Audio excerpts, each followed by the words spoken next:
റോണി, നേരത്തെ സജീഷ് ഉന്നയിച്ച ഒരു പ്രശ്നം താങ്കളുടെ ഓർമ്മയിലുണ്ടാകും. അതിന് മറുപടി ഉണ്ടെങ്കിലാകാം. കോൺഗ്രസ് ഭരണഘടനയുമായി ബന്ധപ്പെട്ട ചോദ്യമാണ്. RSSനെ സ്ട്രെയിറ്റായി തന്നെ ശക്തമായി എതിർക്കുന്ന ഒരു സ്റ്റേറ്റ്മെൻറ്റ് കാട്ടിത്തരാമോ എന്നാണ്.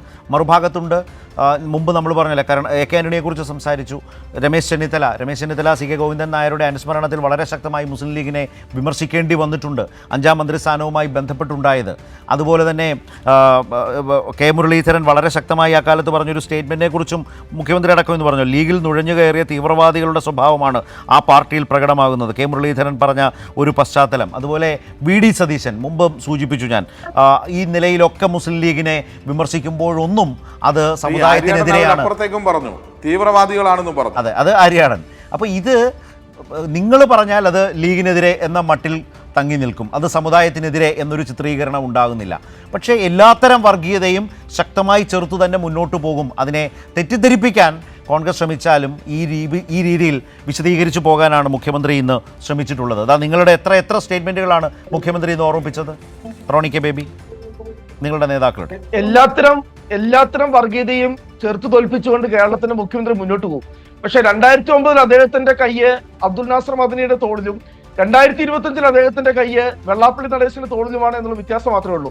പിന്നെ കോൺഗ്രസിന്റെ RSS വിരുദ്ധ പോരാട്ടം എന്താണെന്ന് അറിയണമെങ്കിൽ ബഹുമാനപ്പെട്ട CPM നേതാക്കള് സഖാവ് MA ബേബിയോട് ചോദിച്ചാൽ മതി. നിങ്ങളുടെ പാർട്ടിയുടെ അഖിലേന്ത്യാ സെക്രട്ടറി ഉണ്ടല്ലോ, ഇന്ത്യൻ നാഷണൽ കോൺഗ്രസിന്റെ ഒരു പ്രസിഡന്റിന്റെ ജീവൻ പോലും രക്തസാക്ഷിത്വം വരിച്ചത് RSS വിരുദ്ധ പോരാട്ടത്തിന്റെ പേരില, അത് മഹാത്മാഗാന്ധിയുടെ പേരില. 3 തവണ ഇന്ത്യ മഹാരാജ്യത്ത് RSSനെ നിരോധിച്ച പ്രസ്ഥാനത്തിന് പേര് ഇന്ത്യൻ നാഷണൽ കോൺഗ്രസ് എന്ന. രാഹുൽ ഗാന്ധി ഇന്ന് ഇന്ത്യയിൽ 13 കോടതികളിൽ കേസ് നടത്തുന്നുണ്ടെങ്കിൽ അവിടേക്കല്ലേ മറ്റത്തൂര് കോൺഗ്രസ് പഞ്ചായത്ത് മെമ്പർമാര് പോയത്? എത്ര ഗ്രാമപഞ്ചായത്തുകളിൽ പഞ്ചായത്ത് പാർത്തോട് നിങ്ങളുടെ കൈരളി TVയുടെ സനോജ് സുരേന്ദ്രൻ വിളിച്ചു ചോദിക്ക്, 2 അംഗങ്ങളുള്ള SDP എങ്ങനെയാണ് അവിടെ ഈ പറയുന്ന സ്റ്റാൻഡിംഗ് കമ്മിറ്റിയിലേക്ക് ജയിച്ചത്? അഴിയൂർ പഞ്ചായത്ത് 2 അംഗങ്ങൾ SDP ജയിച്ചു. അവിടെ പഞ്ചായത്ത് അംഗങ്ങൾ വന്നാൽ നോക്കൂ, എല്ലാ പഞ്ചായത്ത് അംഗങ്ങളും സ്റ്റാൻഡിംഗ് കമ്മിറ്റി അംഗങ്ങളാകണം. അവരെ സ്റ്റാൻഡിംഗ് കമ്മിറ്റിയുടെ അധ്യക്ഷന്മാരാക്കിയോ എന്നുള്ളതാണ് പ്രശ്നം.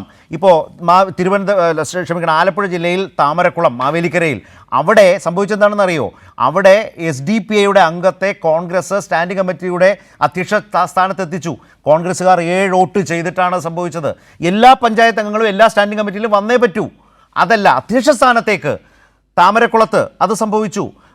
അങ്ങനെ എത്ര സ്ഥലത്ത് വേണം? ചിങ്ങോലിയിൽ സംഭവിച്ചു, മറ്റത്തൂരിൽ സംഭവിച്ചു. എല്ലായിടത്തും ഈ കളി അങ്ങോട്ടും ഇങ്ങോട്ടും നടത്തുന്നുണ്ട്. BJPയുമായും ചെയ്യുന്നുണ്ട്, SDP-യുമായും ചെയ്യുന്നുണ്ട്. പറഞ്ഞോളൂ. ഞാൻ പറഞ്ഞോട്ടെ, വയനാട്ടിലെ ആ BJPയുടെ വോട്ട് നേടി ജയിച്ച ആളെ പാർട്ടിയിൽ നിന്ന് പുറത്താക്കി. മറ്റത്തൂരില് വൈസ് പ്രസിഡന്റ് രാജിവെച്ചു. ഇവിടെ മഹാരാഷ്ട്രയിലെ കാര്യം പറഞ്ഞു, BJP ഒരു പാർട്ടിയിൽ നിന്ന് പുറത്താക്കി. ഞങ്ങൾ അവരെ ആരും പ്രൊട്ടക്ട് ചെയ്യുന്നില്ല. മുഴുവൻ ആളുകളെയും ഞങ്ങൾ പാർട്ടി ചോദിക്കട്ടെ, എന്തിനാണ് മണ്ണാർക്കാട് പഞ്ചായത്ത് വൈസ് പ്രസിഡന്റ് രാജിവെച്ചോ?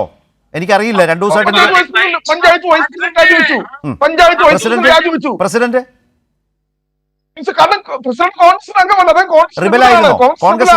ഞങ്ങളുടെ പാർട്ടി ടിക്കറ്റ് ജയിച്ച ആളല്ല. പാർട്ടി ടിക്കറ്റ് ജയിച്ച ആളല്ല. ആ റിബലിന് വോട്ട് ചെയ്തതിൽ കോൺഗ്രസ്സുകാരുണ്ടോ? ആ റിബലിന് വോട്ട് ചെയ്ത് പ്രസിഡന്റ് ആക്കിയതിൽ കോൺഗ്രസ്സുകാരുണ്ടോ? ഞാൻ പറഞ്ഞല്ലോ, അവർക്ക് തന്നെയാണോ BJP വോട്ട് ചെയ്തത്? മറ്റത്തൂര് അവർക്ക് തന്നെയാണോ BJPക്കാരോട് വോട്ട് ചെയ്തത്?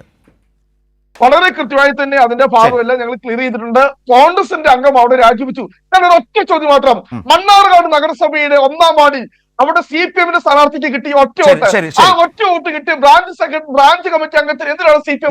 നമ്മുടെ സമയം തീരുന്നതുകൊണ്ടാണ്. പക്ഷെ അപ്പോഴും മലപ്പുറവുമായി ബന്ധപ്പെട്ട്, മുസ്ലിം ലീഗുമായി ബന്ധപ്പെട്ട് കോൺഗ്രസ് നേതാക്കൾ തന്നെ നിരവധി വിമർശനങ്ങളും ചോദ്യങ്ങളും ആക്ഷേപകരമായടക്കം ഉന്നയിച്ചിട്ടും ഒരു തരത്തിലും മുസ്ലിം ലീഗിന്റെ ഭാഗത്ത് നിന്നത് സമുദായത്തിനെതിരെ എന്ന ഒരു പ്രചാരണം ഉണ്ടായിട്ടില്ല. നമ്മുടെ സമയമില്ലാത്തതുകൊണ്ടാണ് ഞാൻ സതീഷ്, നമുക്ക് വേഗം അവസാനിപ്പിക്കാം. ഏതാണ്ട് 35-ലധികം 40ഓളം മണ്ഡലങ്ങളിൽ നെക്കിനായി നിൽക്കുകയാണ്.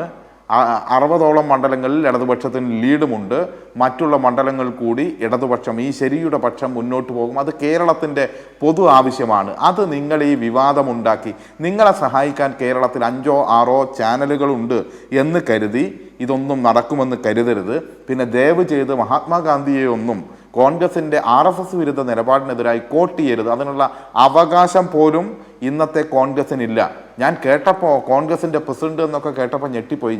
എൻ്റെ അറിവിൽ അങ്ങനെയില്ല. അപ്പോൾ മഹാത്മാഗാന്ധിയാണ് ഉദ്ദേശിക്കുന്നത്. ബാക്കി എല്ലാ ആളുകളും എന്താണ് സന്ധി ചെയ്യുകയാണ്. ഏറ്റവും ഒടുവിൽ റോബർട്ട് വധേര ഉണ്ടല്ലോ, പ്രിയങ്ക ഗാന്ധിയുടെ ഭർത്താവ്, BJPയുടെ ഇലക്ഷൻ ഫണ്ടിലേക്ക് 170 കോടി രൂപ കൊടുത്ത മഹാൻ, ആ മഹാൻ ഉൾപ്പെടെ ഉള്ള ആളുകൾ ഇന്ത്യൻ രാഷ്ട്രീയത്തിൽ നിൽക്കുന്നു. പിന്നെ ഒരു കാര്യം കൂടി പറയാം, ഇന്ത്യയിൽ മതന്യൂനപക്ഷത്തെ ഏറ്റവും കൂടുതൽ വേട്ടയാടുന്ന ഇന്ത്യയിലെ മുഖ്യമന്ത്രി എന്ന് പറഞ്ഞാൽ ഗോവയിലെ മുഖ്യമന്ത്രിയാണ്.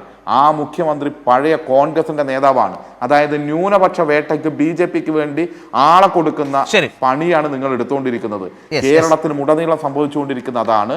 ഇപ്പോൾ അധികാരത്തിന്റെ ദുരമൂത്ത ലീഗ് അധികാരത്തിന് വേണ്ടി ന്യൂനപക്ഷത്തെ തെറ്റിദ്ധരിപ്പിക്കുന്നുണ്ടാകും. പക്ഷേ ഈ പഞ്ചായത്ത് തെരഞ്ഞെടുപ്പിന് ശേഷം എല്ലാവർക്കും ഈ തെറ്റിദ്ധാരണ മാറി. കാരണം ഇവരുടെ അഹങ്കാരം, ഇവരുടെ രീതികൾ എല്ലാം പൊട്ടി പുറത്തേക്ക് വന്നിട്ടുണ്ട്. ഇനി ഒരു കനകോല് വിചാരിച്ചാലും, കനകോലുവിന് കോടികൾ കൊടുത്താലും കേരളത്തിന്റെ ഈ പറഞ്ഞ രാഷ്ട്രീയ സാഹചര്യത്തെ മാറ്റിമറിക്കാൻ നിങ്ങൾക്ക് കഴിയില്ല.